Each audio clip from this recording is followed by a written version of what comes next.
Peshawar high court کا P T I intra party election اور بنلے کے نشان کی بحالی کے لیے عجلت میں دیا گیا فیصلہ آج اپنی موت آپ مر گیا،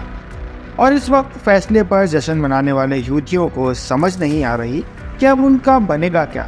کیونکہ عام انتخابات تو بالکل ہی سر پر آئے ہوئے ہیں۔ پشاور ہائی کورٹ نے P T I intra party election کے خلاف الیکشن کمیشن کے فیصلے پر دیا گیا اسٹے واپس لے لیا۔ نہ گور علی خان چیئرمین رہا، نہ بدلہ انتخابی نشان، کچھ بچے کچھ سہولت کاروں کی لاڈلی بنی ہوئی پی ٹی آئی کو ہنگامی ریلیف کے لیے دیا گیا حکم امتناعی چونکہ ضروری قانونی تقاضے پورے کیے بغیر دیا گیا، اس لیے قائم نہ رہ سکا۔ پشاور ہائی کورٹ کے تازہ ترین فیصلے سے ایک بات تو اب واضح ہو گئی کہ اب وہ دن گئے کہ جب خلیل میاں فاختہ اڑایا کرتے تھے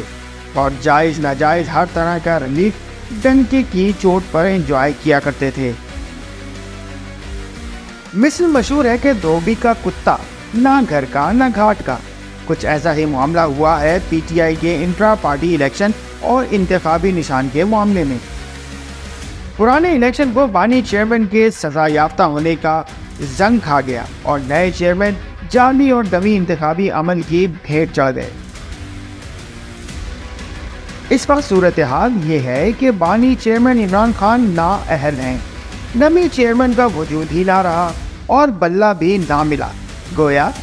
نہ خدا ہی ملا نہ وصال صنم، نہ ادھر کے رہے نہ ادھر کے۔ M2M اردو، جڑے رہے منٹ ٹو منٹ۔